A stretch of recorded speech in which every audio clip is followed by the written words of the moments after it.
That is really bright. Oh, look at that. Well, let me go ahead and fix the. Should I fix the lighting? No, it's fine. It's. Hold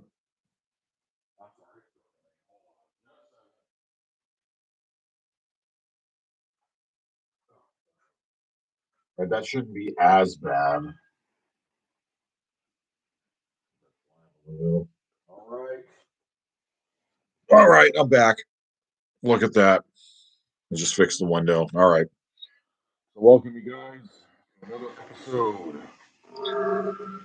Death Church Radio podcast, and also the Sean C. Stookie Show on Facebook. I guess technically this is the Sean C. Stookie Show. And, you know, if you're asking yourself, or for the people out there, I'm up to 59 subscriptions now. Uh, Mostly get all the views on Facebook. I don't know why I need to add that. Anyways, so the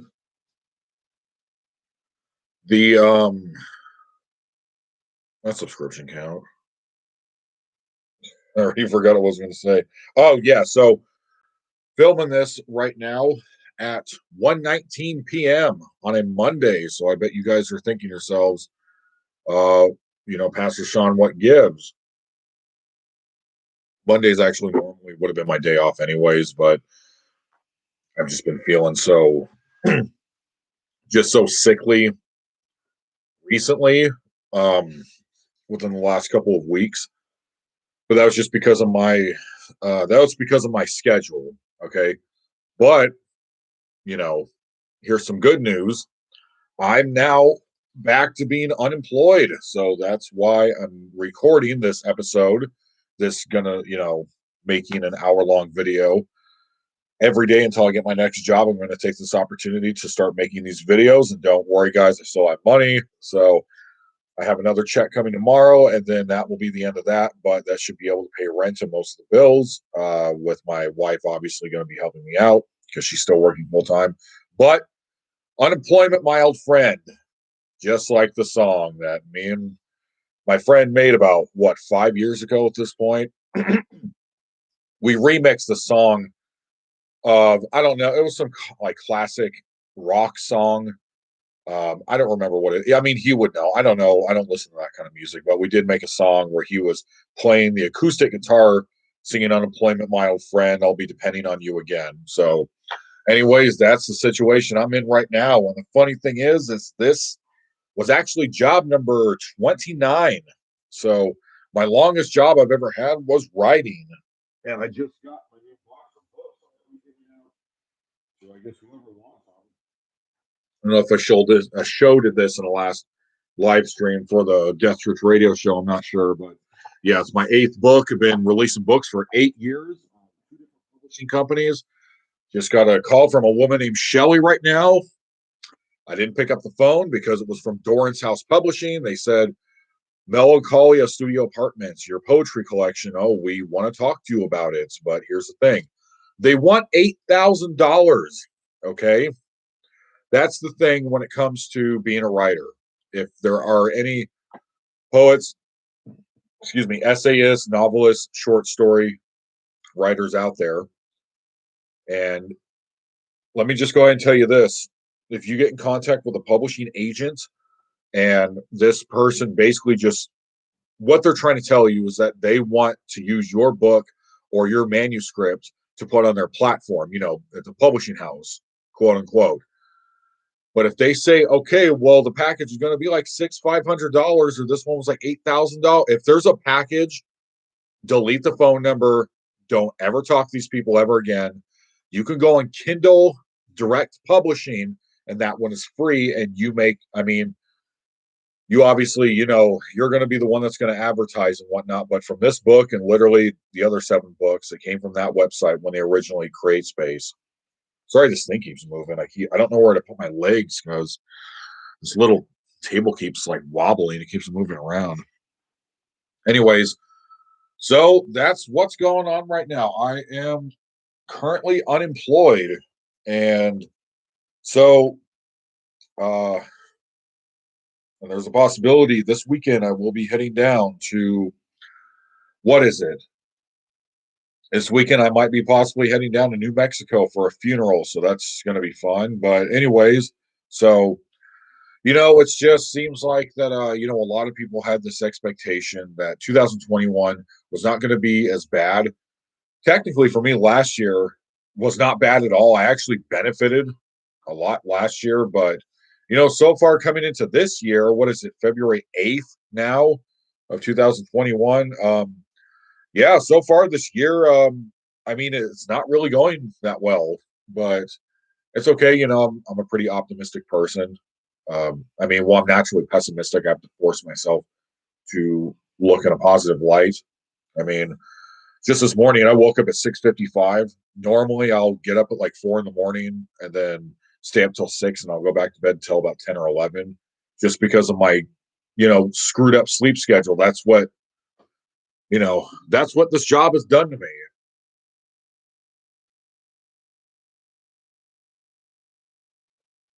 Oh, this coffee's cold. Ugh. All right. Anyways, man, that has been happening with well, yeah, this job specifically, because I've been doing this job for almost 4 months. And if you guys know me, I'm a writer.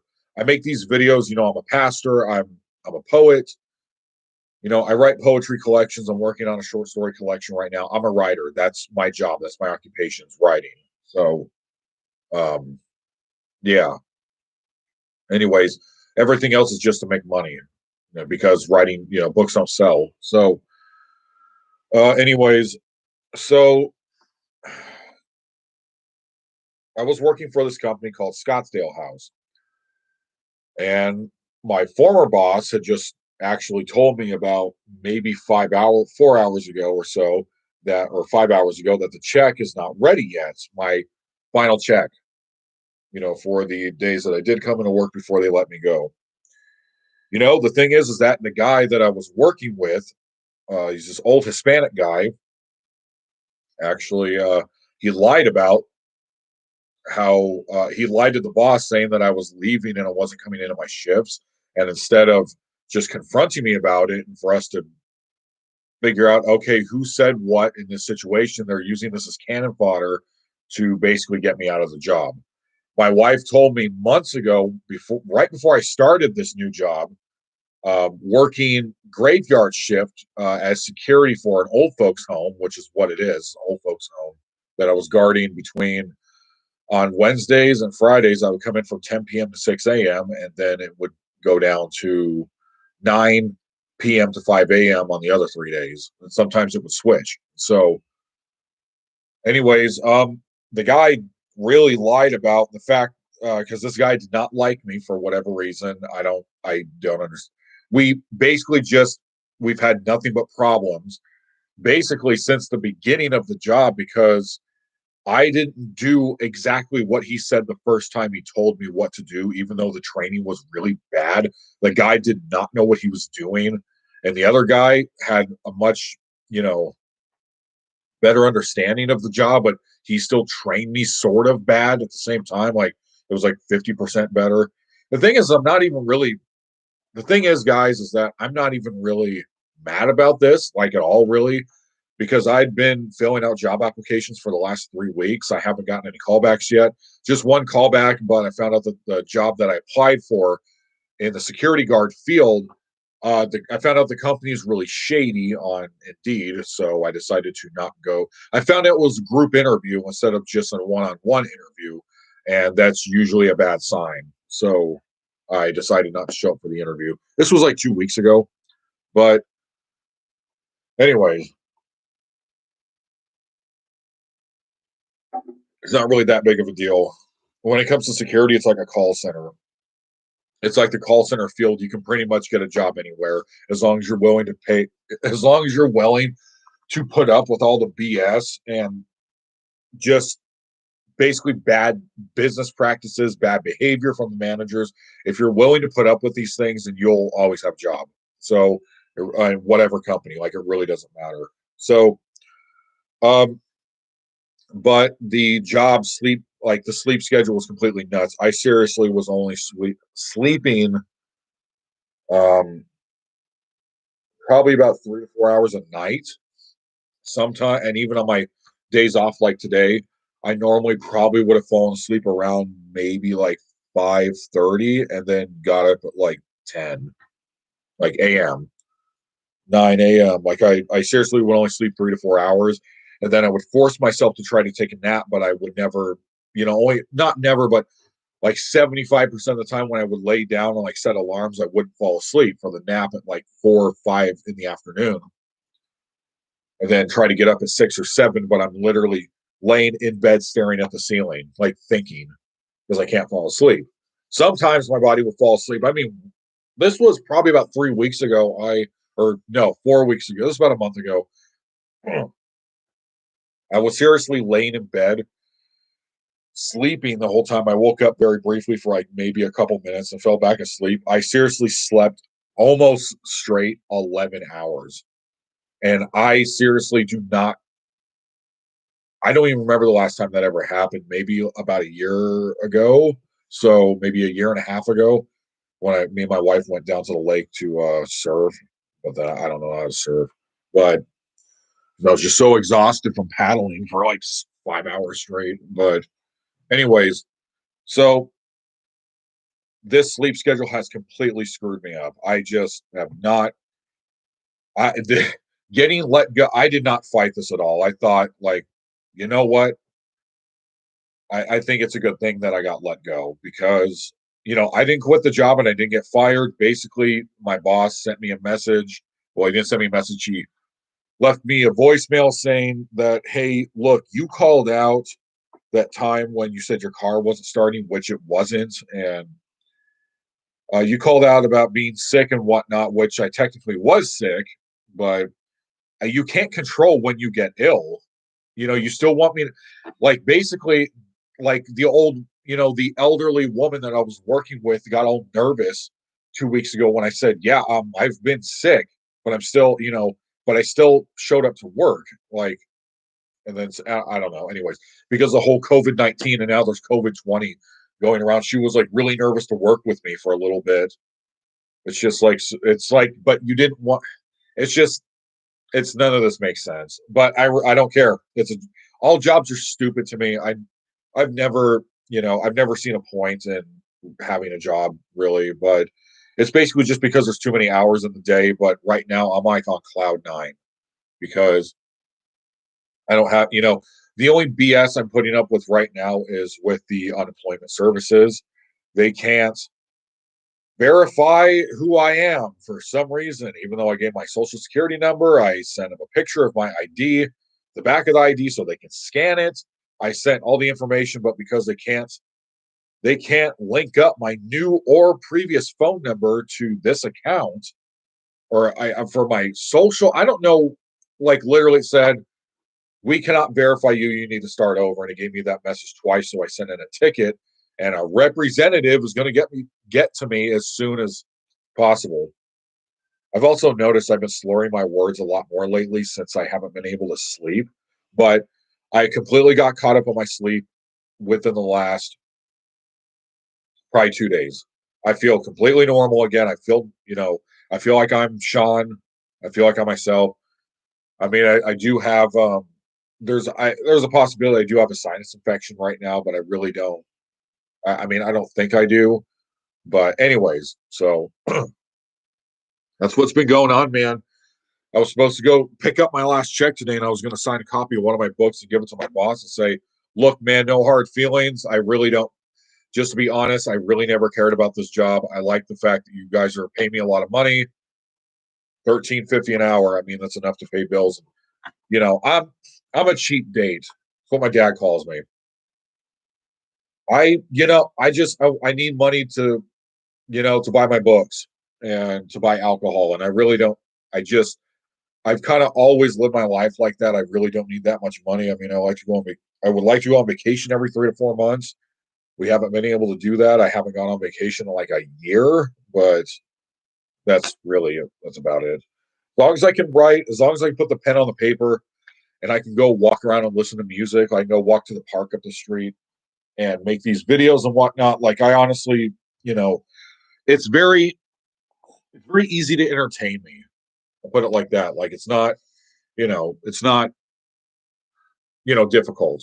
So, anyways, so yeah, unemployment, you know, hopefully I'll get to sign up for it, but I don't expect myself to be out of work for probably more than like 3 to 4 weeks. This just to be honest, because once it gets to be too unbearable with working, I mean, this thing's always a nightmare. They hate poor people. You get in just in the state of Arizona, you get punished for being poor. So that's a given. Anyways, so and that's pretty much it. I'm actually very happy that I don't have to go to work anymore at this job. Anybody can tell you that works graveyard shift. The thing is that you never ever get used to that schedule. So your body does not adjust to it. It's either you're born like that or you're not. It's there's not really another there's not really another way of getting around this. It's either you're born to do this type of work to where you would like it's just fine. It's just okay for you to uh be able to work all night and sleep all day, like a lumberjack. But oh, I gotta change my shirt after this. It's so gross. Anyways, whatever. I'm just happy I don't have to go to work. But Mondays, like I said at the beginning of the show, on Mondays, that's normally when I would have had my day off anyways. But I would have gotten up probably about 11:30, got 6 hours, 5 6 hours of sleep. Sometimes on Sundays, I felt that I was able to sleep better because I knew I had time. So where I just didn't have to get up and only have 5 hours to myself. Then I have to, okay, I got to do this, this, and this to get ready for work. So it's just, I hate jobs. But anyways, so the thing is that I don't have to go, and that's a beautiful, beautiful thing, man. It's a great thing that I don't have to go back to this job. Even the people, I was looking up videos here on YouTube of people that work security on graveyard shifts, and literally, these guys were saying, these men and women were saying in these videos, if you can help it, just get off the schedule because you're never going to get used to it. And I thought, okay, well, that's great. I'm 3 months into the job. I'm still not sleeping. I'm sleeping in the morning, but not throughout the morning or like in the afternoon or whatever. My body is like, you know, it's still not like my body is not shutting off. My body is, but my brain's not shutting off. I just can't get used to it, but now I don't have to anymore. And take this as a lesson, okay? I'm, you know, I consider myself now blessed that I don't have to do this. I can go back to just working on my book. That's what I'm going to be doing until I get my next job. Hopefully, I'll be able to get on the unemployment. Like someone does call me back and I can start collecting money on there. If they don't, I'm going to go use what I use to go donate money to people, excuse me, to pay bills or medical operations or help with funerals or whatnot. I donate every time I get a check. I donate some of the money to GoFundMe. So and other websites, but I'm just going to make a GoFundMe and say, hey, I need $700 for this month. Please donate. The entirety is going to rent. Not talking about the 2 3 other bills that me and my wife have and food. So all funds got to be put to the side right now, but it's whatever. I don't expect to be unemployed in March. Just to be completely honest, it's if you guys get that security guard that the what is that, the card, the guard card, there we go. If you guys get that, if you're willing to put up with it, it's like a call center. Like you'll always have a job if you can stand it. So maybe I should go back to reading the Bible on here or Christian study books like what I used to do. But since my wife, she works in the afternoon nights, so for now. But so I'm going to be doing an hour video, and I think tomorrow I should do a Christian study book, because what we're going to do today in about 10 minutes, once I hit the 30-minute mark, I'm going to go through these different websites here on the advice forums on different websites. Actually, I'm on a new one right now that I got invited to. It's called the WISA, so the bird Buddy Safe Space. And that's a Facebook group where you can ask any question you want, as long as it's not where you're not verbally attacking someone, or I guess being obscene, or I don't know. But and you can ask help for anything. And so I'm going to be reading that and a couple other things on websites. But because this is the Death Church radio channel, I'm going to no cussing. I'm going to try to keep it as PG rated as possible, so anybody can watch this.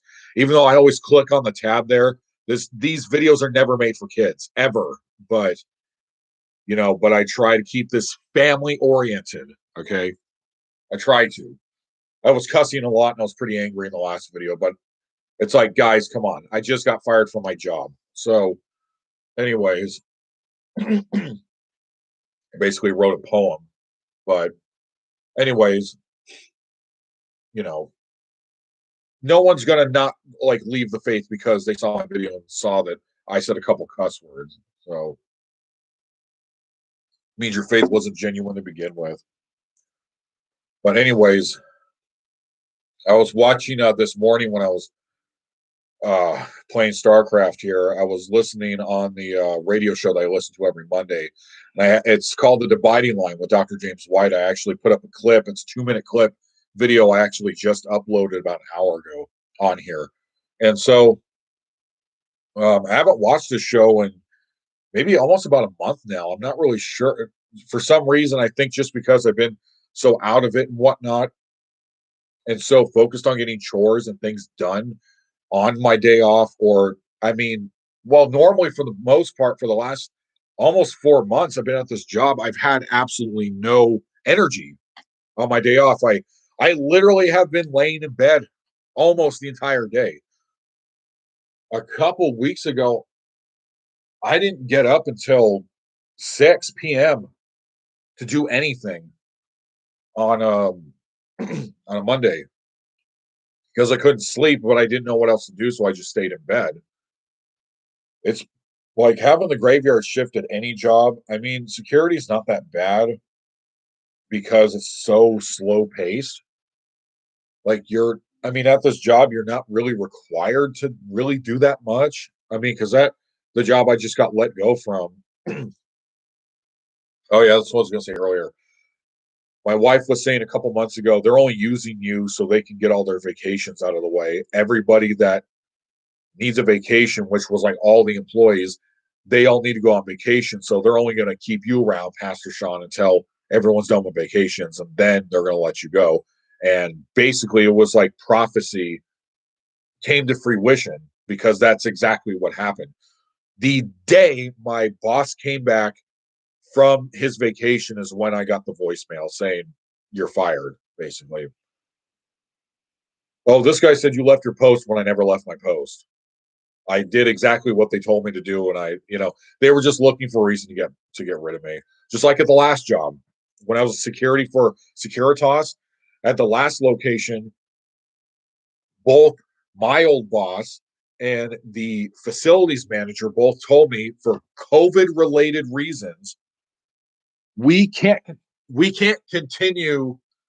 We can't afford for you to continue working here, is what I was told. They said because of COVID, we are now shortening our hours from 24 hours to 8 hours a day, and we're only keeping 1 out of 3 security guards. And so they let me go. And then the guy wasn't even looking for a new. The guy wasn't even looking for a new contract. My old boss. I mean, he ended up getting. He was going to get fired, but he got transferred because he did such a bad job. But anyways, so it's just this work, man. It's just I'm 32 years old, man. I don't care. Like this, the only thing that's important to me is obviously my crew. I'm a polymath too. Me and my crew were talking about that this morning. I'm a polymath because I have I delve into interest in many different subjects, and I'm pretty good at most things I'm doing when it comes to art. But so stuff like this, talking about things of the faith. This is what my wife is reading. She's reading my R.C. Sproul book. I had to read this for the pastoral training program, and the book already showed you, my poetry, and I'm working on a short story collection. Short poem or short story is going to be done in about 2 weeks, estimated. So, anyways, I'm having allergies, but anyways, so it's whatever. It doesn't. I mean, these things don't. They don't really affect me all that much. I don't. I never felt like I wasn't me or a failure or whatever. It's just it's not my these things are not my fault. So I keep getting let go from jobs for a whole bunch of different reasons. It's because I won't bow down. I'm not they just they want a certain with all jobs, they want a certain individual. They will keep you if they can't replace if they absolutely cannot replace you, they will keep you there. Just like when I worked at the surgery center, they couldn't replace me. So I was getting paid a low amount of money to basically do the equivalent of what a nurse and a scrub tech does. Just to be completely honest, I was an anesthesia technician where I closed the machines. I was an OR assistant, but I was doing like 20 things at once every time I went into work, setting up medications, setting up IVs. But they were only paying me about like when I first started, I was getting 12.50 an hour. I should have been getting paid like $25 an hour at least $20 an hour. I was heavily underpaid, but they still expect me to do like 20 things at once because they taught me how to do all these things. So I didn't have the excuse to say, "Oh, I don't know how to do that," because they trained me. But then they bumped my pay up like 2 years later. So 14.11. It's still not enough money. I didn't in the whole 2.5 years I worked at the surgery center, I never made enough money to buy my own food. So to be completely honest, never did. So I made enough money to pay all my bills and for gas money and food sometimes, but I still to go grocery shopping once a week. I still had to go to my dad's and borrow his bank card because they didn't pay me enough money, full time work, and I still didn't have enough money to pay for everything. So I'm having allergies. Anyways, so who knows what's going to be next? I was thinking of possibly going back into the medical field just because you know, I like being a security guard, but at the same time, the job is really, really boring. And you have to have patience in the fact of not having anything to do because for the people out there that are thinking about becoming a security guard, it's super easy. You literally all you have to do. I've been at well, three different jobs for security. One wasn't even security. It was not like an alarm was going off. It was just, you know, it's basically I was a receptionist, even though it said security on my jacket. So at a car lot, if you get a job doing that, they try to send you to a car lot, you tell them no, I'm not doing that. So you need to send me anywhere else. I'm not going to a car lot to check in cars and check them out. The job was ridiculous. It was so stressful and hard. And then they only paid me like $12 an hour to do it. It was ridiculous. But anyways, so but the actual security job unarmed, all you have to do is do one patrol that takes like 10 minutes every 2 hours, and then nothing else happens.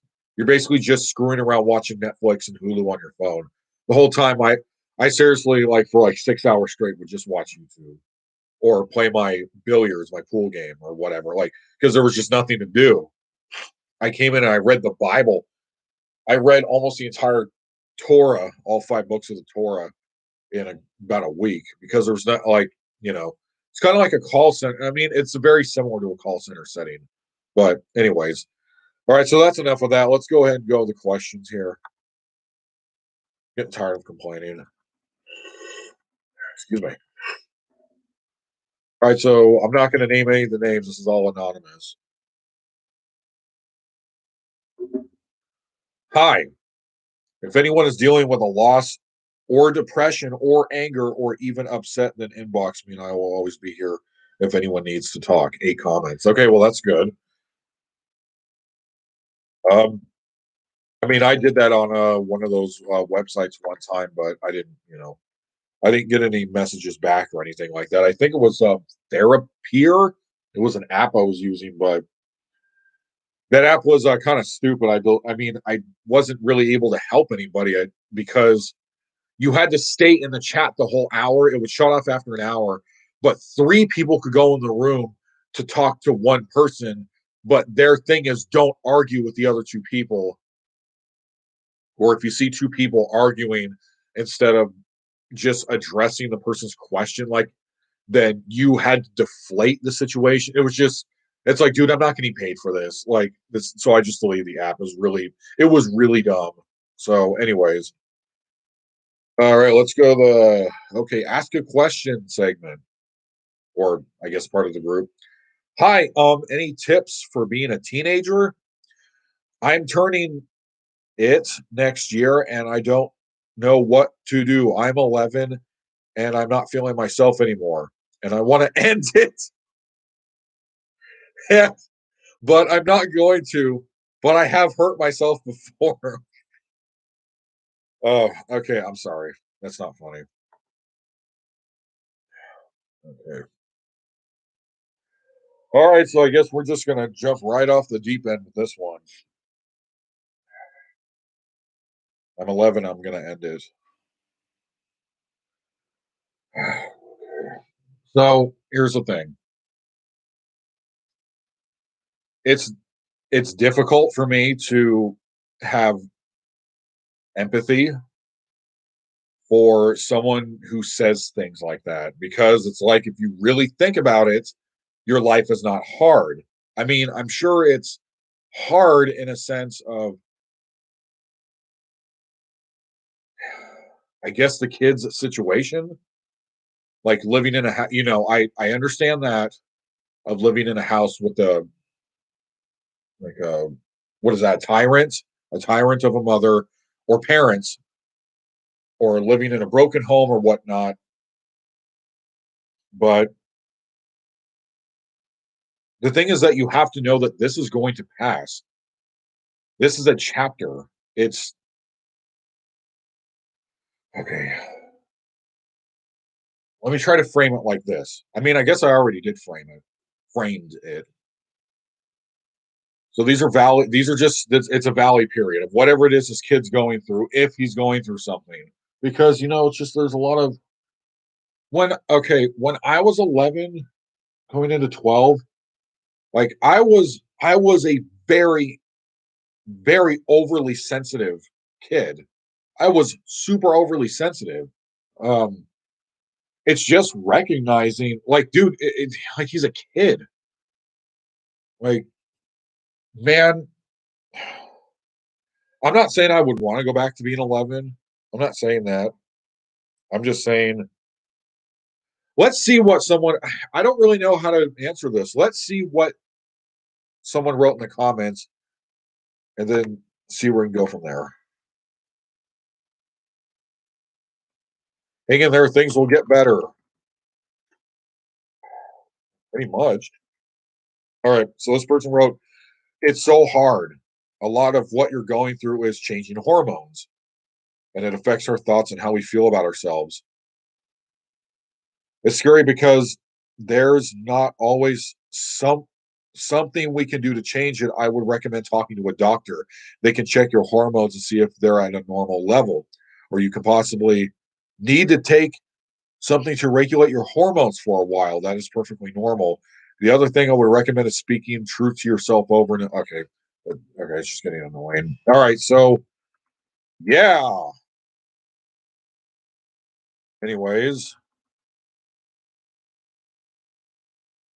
okay. All right, let's go back. All right, so okay, so let me take a sip of this.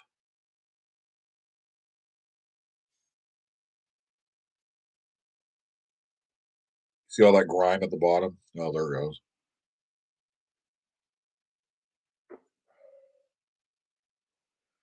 Okay. This kid had to have been born in 2010. Okay. Now it's okay. So for my mindset, I'm comparing this kid, this kid's situation to other kids around the world. Okay. Because when I was 11, even though my life was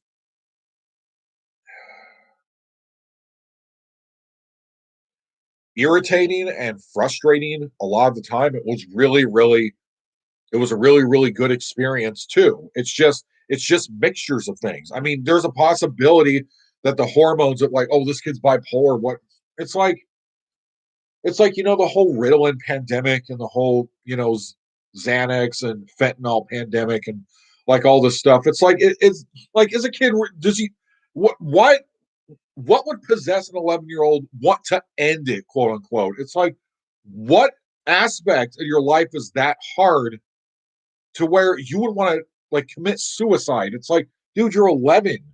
I'd be like, dude, just knock it off. Like, just stop. It's irritating. Let's go to the next. I'm not, I've already said what I was going to say on that. And the person that left advice is, I guess, what I would say too. If the kid feels the need, just go like, talk to the parents about possibly getting a therapist, and then obviously you need an outlet. If you're having these strong emotions, or if there is child abuse going on at home, or whatever, if CPS needs to, come in and basically it's just going to make the situation worse. I don't know, man, but I you just I would need to see the specific details as to why he wrote this, not just going off that paragraph. But anyways, I think he's lying, or something that's bothering him really doesn't matter that much, and it's just like, dude, you just need to get over it. Here's what I would do, kid. If I was talking to my 11-year-old self, uh, well, how did I handle stress when I was 11? I didn't really have stress. Like I did, but I had outlets. Like I wrote, I was writing, because even before poetry, because I started doing that when I was like 16. Before that, when I was 11, and around that time period, I was writing short stories. You know, I collected Pokemon cards. I played a lot of that. I started, I think I was 12 when I first got into Magic the Gathering. Like, just you need a you need an outlet for now, okay? To accept Christ as your Lord and Savior and start going to church. Like that would really help. But I don't know. Let's go to the next one. Girl just told me she, quote unquote, doesn't have a crush, in a kind of nervous tone. Is this making it? I guess so. Uh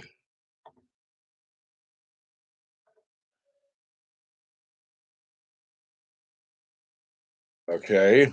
I mean, yeah, I mean, I would say it's making it. I mean, that's a sounds like a pretty cool problem. I don't really know what to say about that, so I guess I'll just go to the next one. What time are we at here? 38 minutes. Okay. Yeah, man, I'd say you're killing it if a man wrote that. I don't have a crush on you, but saying it like in a nervous way, it implies that the person does have a crush. So, yeah, man, I mean, that's a self-esteem booster right there. So, yeah, I'd say that's a pretty awesome problem. Anyways, let's continue. Okay, I'm a 14-year-old male. Okay, so I was reading my Kindle and was on my laptop for a long time. I have to study for my grammar's a heck of a thing, isn't it? Why do I have three messages here? Whoops. Oops.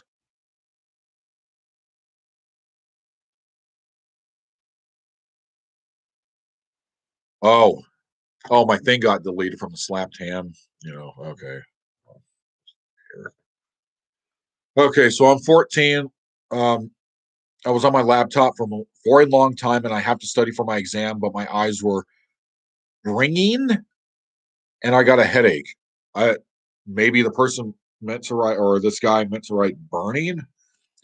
I went to sleep at 5 in the evening, and I never slept at this time, anyways, after 5 minutes, I just got this sudden song of guilt and starters crying over my dead grandfather.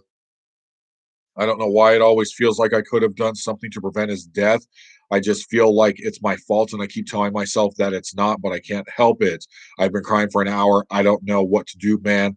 I can't even focus on studying for my exams. Video games don't even serve as an outlet anymore. Oh, I'm getting heartburn. Excuse me. Sorry. It's fish oil. Ugh. Um, I can't focus on my exams. I don't. Video games do not serve as an outlet anymore. I don't know what to do. Just in a wrecking ball right now. Any piece of advice would help. Uh, okay. Well, I mean, sounds like it wasn't your fault. So, uh, you know, emotions are kind of funny because what does that guy talk about? The illusion. This guy, my brother, turned me on to, even though he temporarily banned me from his sober Wednesdays chat. But anyway, so what does he talk about? He talks about the unspeaking mind or something. The the mind that speaks too much. So uh, it's kind of weird that you would be feeling guilt if you didn't do anything. But that's just the human body is really complicated. It's super complicated. Like David, or yeah, David talks about in the Psalms. We are so intricately made in our mother's wombs. So it's a very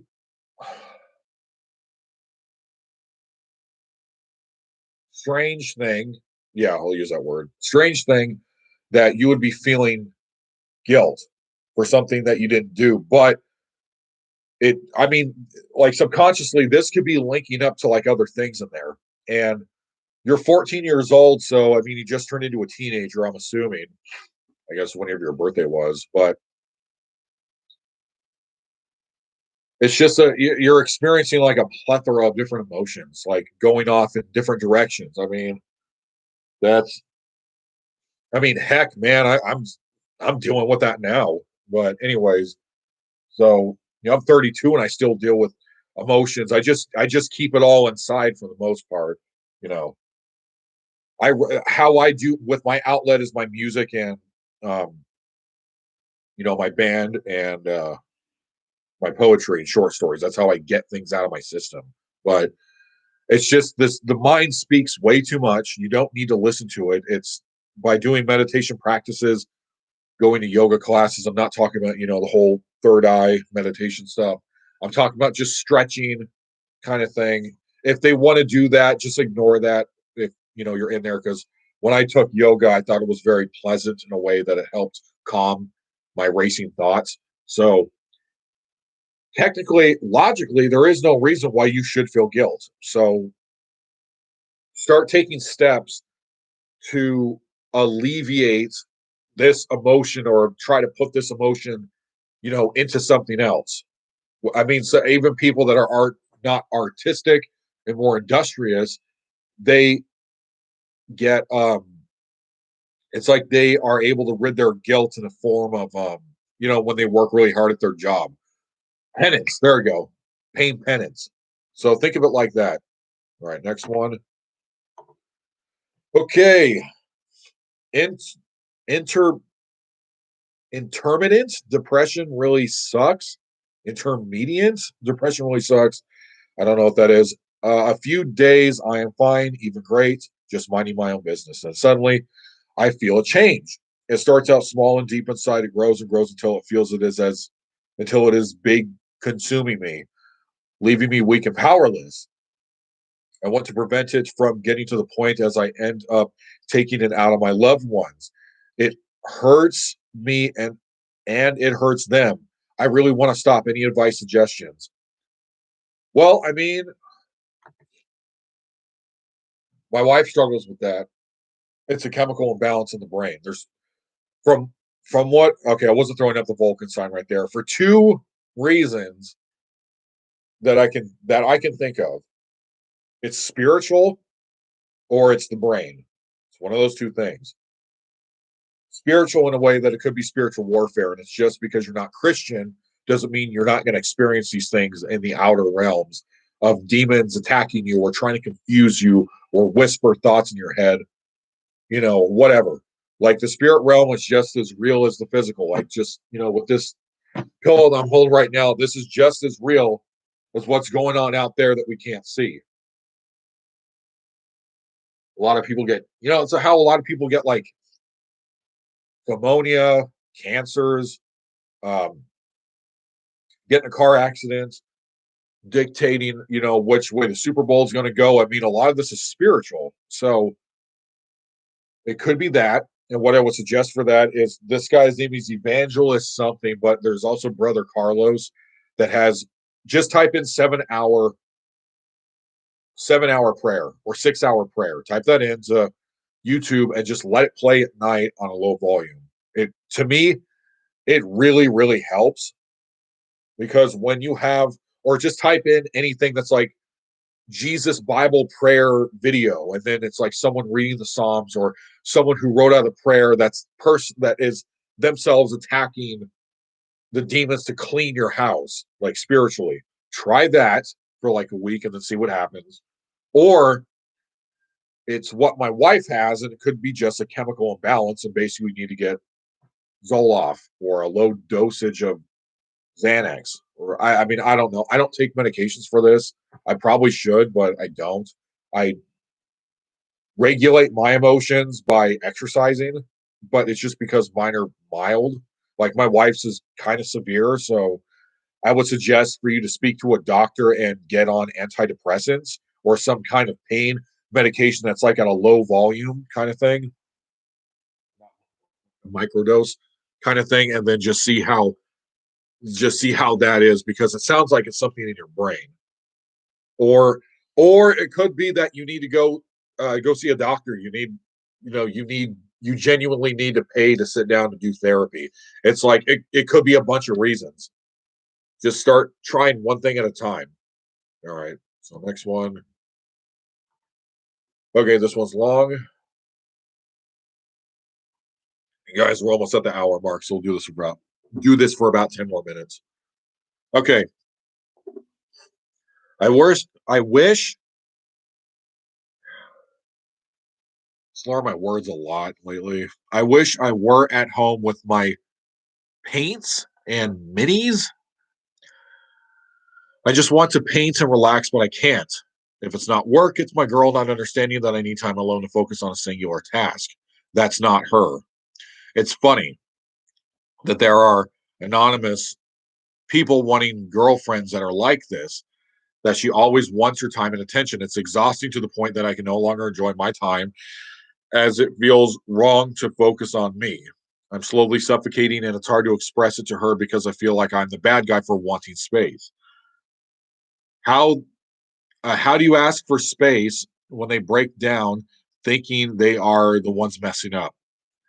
I'm just a solitary person and need my time alone. Why is this so hard for people to understand? I mean, there's a lot more written here, but I get the gist of it. So, all right. Um, the thing is that this guy needs to go to what's called couples therapy. And I know that doesn't really seem like that great of advice because I know people that have done this and it didn't fix anything. So, but there's really no other way of getting around this. It's like you guys are not, when it comes to personality, you guys are not meshed well together. So when it comes to me and my wife, I actually like that she's around me because it makes me more motivated to work on the stuff that I want to work on. Because when I'm by myself, I'm usually about half the time I'm lazy. But when she's around, me and her have very similar interests. She's very artistic, just like me. She loves to paint and draw and puts on music. And me and her listen to pretty much the same music, other than, you know, I put on when she was cutting my hair 2 nights ago on the weekend, I put on a song. It was for danger music. I put in the song of this guy just screaming in his bed. She didn't like that, but we pretty much listen to the same things.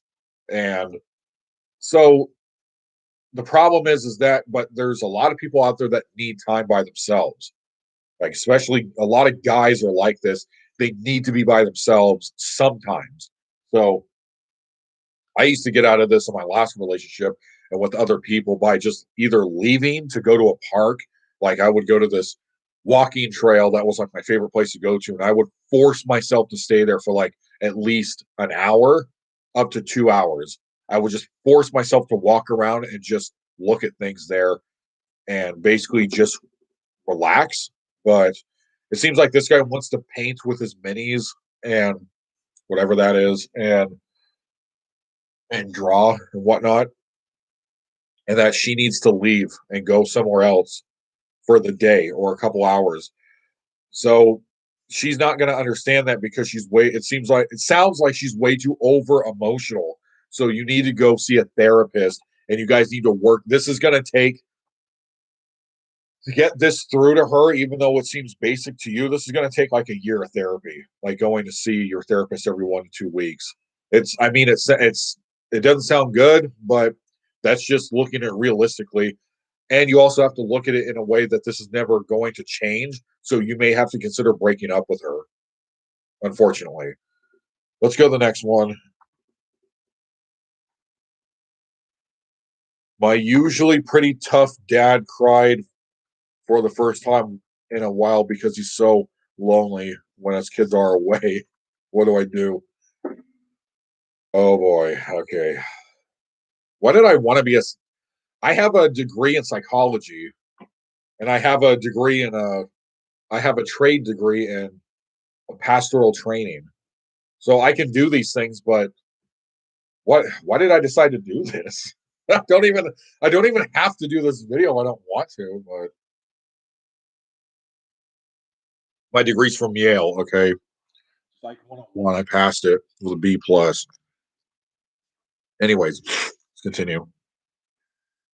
So my sister and I both go to boarding school in the city. And so so really quick, this is pretty long. How much more time? Oops. What I click? Oh, okay, 8 minutes.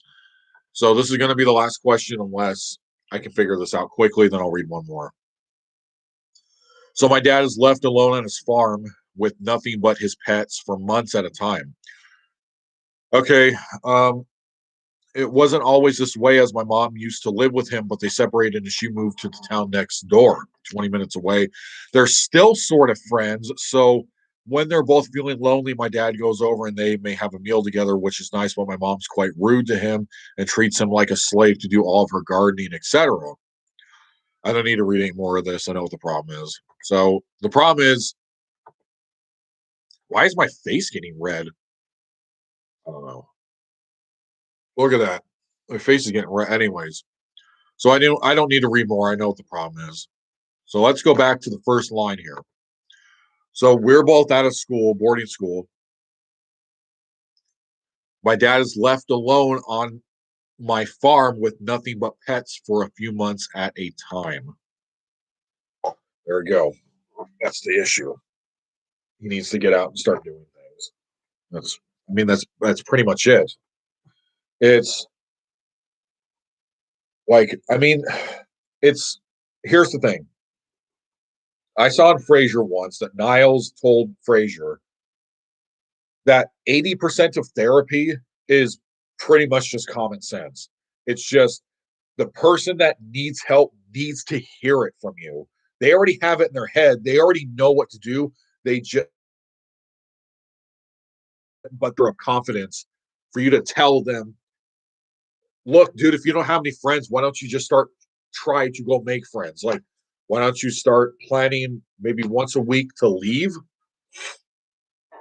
Or even if you have to leave the area, like if you live on a farm that's away from a lot of things. I mean, he didn't specify that, but and he cries every time his kids leave. It's because, well, you put your kids up on an idol. Okay, they're on you put them up as an idol, like a pedestal.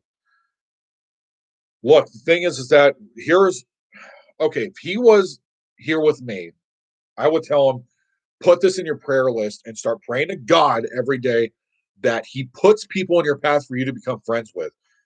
You want to be social. You want to be a social person. So, I mean, everybody's social if you think about it. Most people are, but what it seems like this guy really wants. So just go ahead and do that. Like, I don't know, start praying about it and then start making little steps here and there to start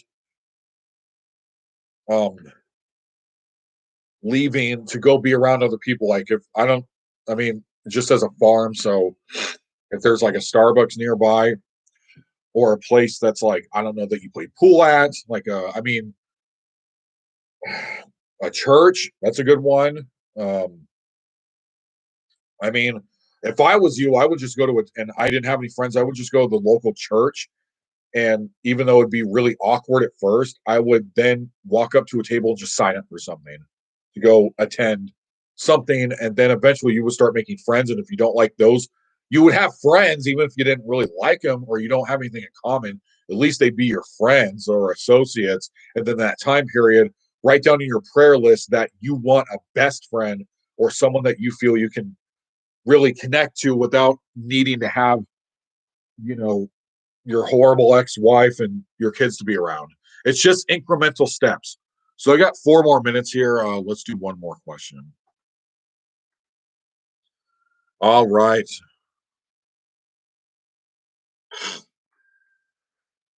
Anybody here struggling with trick trichotillomania?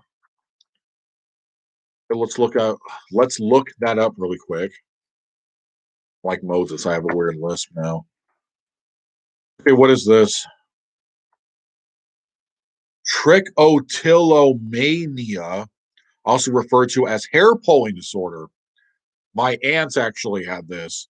It is a mental disorder classified under obsessive compulsive or related disorders and involves recurrent irresistible urges to pull the hair from the scalp, eyebrows, eyelids, and other areas of the body, despite repeated times to stop. Basically, okay. I also do this too. I do this with my beard. I was doing it. Yeah, I was actually doing it last night where I randomly will just start trying to pull the hair out of my beard. I don't know why I do this because I wasn't nervous or anything. I was just kind of bored. My aunt actually has this or had. I mean, she's dead now, but she had that or when she was a kid. This was brought on, from what I understand, this was brought on from you know, a large amount of stress from you know, my dad's childhood, from what it sounded like, was not fun at all. Like it was he basically grew up in a very abusive home. So, and then he ended up like living at, protective services. I don't know. I don't remember exactly what he told me. This was like many years ago. But anyways, my aunt had this problem when she was a kid where she literally pulled all her hair out from stress. Um, really, there's nothing really you can do about it. I mean, I mean, I don't know what I would tell someone that was doing this. I mean, it's like when someone bites their fingers. It's a trigger. Like there was this woman that I watched who is a case manager for prisoners up in Florida. Okay, and so she said that they would have triggers, super destructive triggers. Like this guy couldn't quit sticking a knife in his stomach. Just every time he would get like really stressed out, he would take a razor blade or like a small knife or something, and just start cutting himself open. Like so, people. I mean, all different people have triggers in some form or another. Like biting the fingernails, biting your fingers, pulling out the hair. It's just really. I mean, the thing is that you need to take the trigger and basically make another trigger. Like for example, instead of pulling out your hair when you get really stressed out, your next trigger would be to drop down and do like 10 push-ups. That's what my first therapist told me to do. But yeah, trichotillomania. So yeah, the other guy, my band's on here right now for the live stream. But anyways, that's that's I mean, it's to create another trigger. It's to because your brain's gonna connect, it's going to interlace. Okay. You're gonna have a trigger no matter what you're doing. Like no matter what, you're gonna have that trigger. So um it's what did that guy tell me? It's like when you take the uh the neurons that fire off when you have the impulse to pull your hair out, but then you connect it and then the neurons wrap around each other where you're doing something else. After time, that develops, and all of a sudden you want to drop down and do like 10 push-ups or do 10 jumping jacks. Or it's like when someone has Tourette's and they have to take months of time to say a different word or have a different trigger instead of yelling out a cuss word or something, that you would have a different trigger to, I don't know, maybe like do something else that's, I don't know, less self-destructive, I guess. So that's pretty much it. So we're now at the hour mark already. So um, thank you guys for watching. Uh, yeah, Rob is on here. I'm gonna go listen to those tracks that you sent me. I've already listened to the one about me being in the mental hospital. And if you guys didn't know, I make a lot of strange music, like a lot of outsider music. When that's it's my hobby. It's something I like to do. But you know, we make audio skits and things like that and then we make songs and whatnot. So anyways, actually you guys should already know that I put up a bunch of lyric music videos on this channel for like the last 2 years.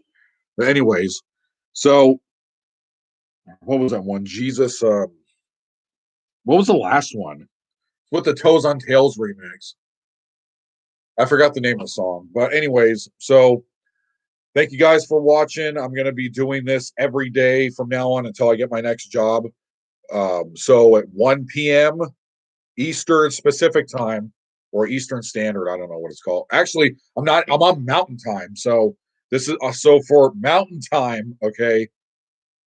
Every day at 1 p.m. we're going to go do this for a half hour. It's just going to be a regular podcast where I'm just going to do a vlog and tell you about what's going on in my life, what my thoughts are, and whatever the situation is. I'm going to go on these websites and do advice columns. I mean, I have the degrees. I might as well help some people out.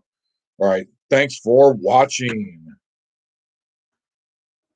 Getting